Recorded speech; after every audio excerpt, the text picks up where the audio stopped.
Hi, my name is Nathan. You're watching Nice at Dice, and today I'm talking about a game called Century Eastern Wonders. This is the second game in a trilogy, and I am in the process of reviewing all three games in the trilogy, plus talking about the different ways these games can be combined. So I've already done a review for Century Spice Road, the first game in the trilogy. There'll be a link in the description of this video if you'd like to go watch that review. Today I'm going to be talking about Eastern Wonders, and then I'll be moving on to the third game in the trilogy. So all of these games are basically about being a merchant in history and trading goods to basically accumulate wealth or points in the game. And in Century Spice Road, you were trading on the Spice Road. In Century Eastern Wonders, you now have a ship and you are sailing between islands, exchanging goods, trying to create a lucrative trade empire. So we're going to go over to the desk. I'm going to show you how the game works, and then we'll come back here and I'll give you my thoughts on it. So this is basically the setup for a game of Century Eastern Wonders. As you can see, there's a central board made up of these various more or less hexagonal tiles. Each of these tiles is an island. There are 4 port islands, one in each corner, and then the other are basically like market tiles where you can trade one kind of good for another. Now the market tiles all look something like this. They have a symbol here. There's 4 of these symbols, and each of these symbols corresponds to one of the different colors of cubes, yellow, red, green, and brown, which represent different trade goods. Honestly, right now I can't remember what the trade goods are, and it's not really important to the game. The important thing is to know that each of these different colors is basically has a different value. Yellow being the lowest value, brown being the highest value, and them ascending in this order. This tile also has a trade action, which basically says you can trade 2 yellow cubes for a green cube. And that's why this has the green symbol, is because it is producing green cubes for you.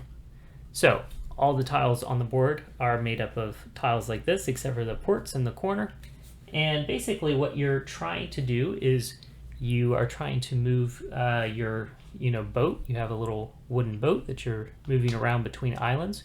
You're trading goods for other goods, and you're trying to get specific combinations of goods, so you can go to a port and you can trade those goods at a port for one of these victory point tiles. So these tiles have a number. This is how many points it's worth, and it has a certain arrangement of cubes of various colors. So you can see that to get this tile for 11 points, you'll need 3 green cubes and a red cube. So at the beginning of the game, you start out with a few cubes on your board over here. You can hold a maximum of 10 cubes on your board, and you're trying to trade these cubes for different cubes in order to get the combinations you need. Now you also have this player board, and this player board is important because it holds your trading outpost. And as you place these trading outposts on the board, which I'll explain in a minute, you're going to open up some other things on this board. So I'll show all that to you in just a little bit. But now, what do you do on your turn? Well, on your turn, you first have the opportunity to move your boat. I have the blue player set up over here, so we'll assume that the blue player is our player, and we have the blue boat. So what can we do with the blue boat? Well, we can move it from the tile it's on to an adjacent tile. We can move it farther if we like, but doing so requires us to spend some of our trade goods. So for example, let's say I want to move over to this tile. I can do that by moving here first. Doesn't cost me anything. But then if I want to move here to here, I have to take one of my cubes, doesn't matter which one, and I have to leave it on the tile that I am moving away from. I can really move as far as I want as long as I continue leaving cubes on all the tiles that I exit after the first one. So that's how you move. After you have moved, which is optional, you can stay where you are if you like. But after you have moved, then you have one of 3 options. You can harvest, which very simply just gives you 2 yellow cubes to add to your cargo. You can also perform a trade action. So The trade action, or the market action, I think is what it's actually called, is a bit complicated. The first thing you have to do is, if you don't have a trade outpost on that island, you have to build one. So to build one, you're going to look at the symbol on that tile. This happens to be a yellow tile. And you're going to look over here on your player board, which here's a one that's not set up yet. And so you can see that there's the 4 symbols here, and each of those symbols corresponds to a row. So you're going to find that corresponding row, so it's yellow, so that's the bottom row. And you're going to take the leftmost outpost from that row, and you're going to place him on the tile, like so. It's difficult to see here, but maybe I can show you a little bit more of a close-up.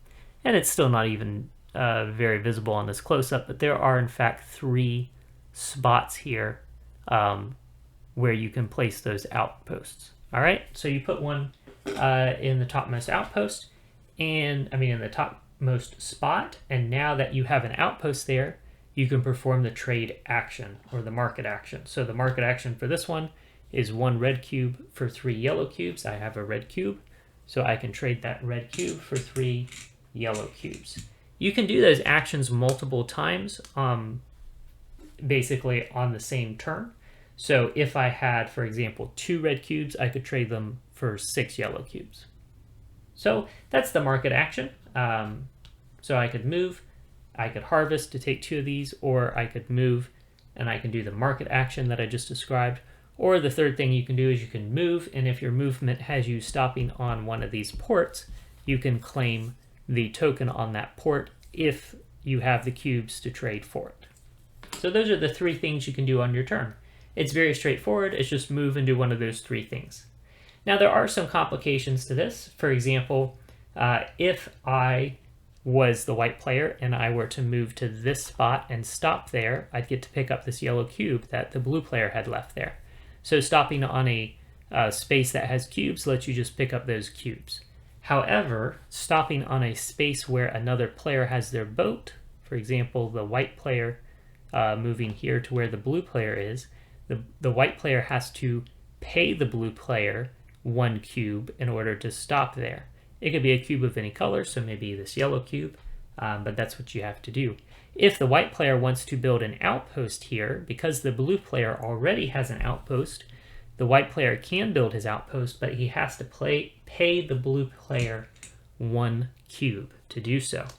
If then later the pink player were to move to that same spot, he would have to pay each of these players a cube. So he'd have to pay some cubes to those players. And then if he wants to build an outpost there, he'd have to pay 1 cube for each outpost already there. These cubes that he's paying to build the outpost don't go to the players that are there, they just go to the bank, but that would be that extra cost. So getting to an island first can have a big advantage. And if you're playing with 4 players, there are only 3 slots for outposts per tile. So if you are the 4th player to visit that island, you won't be able to build an outpost and do any trading there. So that's basically what you're doing. As you're putting out your outposts, you're going to clear spots on your board. And what you'll notice is, looking at this one, once you get past the first spot on each row, you start to reveal these numbers. These numbers are going to be worth points at the end of the game. So you'll add those 2 points that you get from your victory point tiles. And also, as you clear a column, this symbol here is reminding you that you get a bonus tile. So there are 5 different kinds of bonus tiles, and you can choose any of these bonus tiles when you clear a column. Getting this bonus tile just allows you to move your boat 1 additional space on your turn without having to pay for it. So you could move up to 2 spots without paying, and then you could continue to pay to move further if you wanted. Getting this tile means every time you build an outpost, you'll be able to upgrade one of your cubes. So you could, for example, swap a yellow cube for a red cube. And this tile is worth 2 points at the end of the game. This tile right here means that every time you harvest, which is what gets you 2 yellow cubes, you'll also get a red cube. And it's worth a point at the end of the game. This tile goes next to your board like so, and it just adds 3 more slots for cargo to your cargo hold. And then finally, this stack of tiles are just worth points at the end of the game. And the top one is worth 6 points to the first person to get it. And then the next one is worth 5, 4, and 3. So getting these earlier will be worth more points. When someone claims one of these point tiles here, they're going to keep it to counter their score, and you're going to replace it with a tile from the top of the stack. After a couple of rounds or a few times of these being taken, this tile is going to come out, which closes the port. And so now this port is closed. There's no tile there for you to get for points. However, the next time somebody takes a point tile, like say from here, you're going to move the closed port over to there. So now this port is closed, and then a new tile is going to come out to replace that one over there. So that just makes it so once you get into the game a little bit, one of the ports, the last port where somebody took a tile, is always closed, and it prevents players from having the advantage of being able to claim a tile, and then a new tile comes out, and maybe they have the cubes that they need to claim that one, and they can claim another one right away on their next turn. So it just kind of helps manage that. But that's basically how the game works. At the end of the game is going to end when someone gets their 4th tile.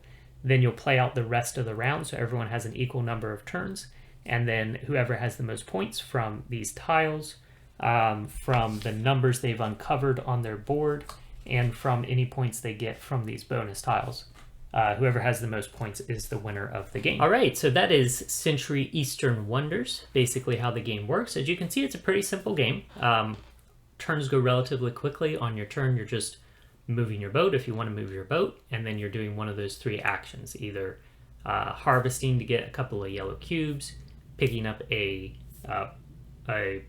point tile if you're at one of those ports, or just performing the market action, which is maybe building a trading post and then swapping some cubes for other cubes. So the focus of the game really is on figuring out the most efficient routes that you can run, moving from one place to another, trading this for that, in order to get those combinations of cubes that you need in order to claim those victory point tiles. So that's really what the game is about. Now, I like how the game has a little bit of nuance to its strategy, because you can simply just run around, try to maximize, okay, like I need this set of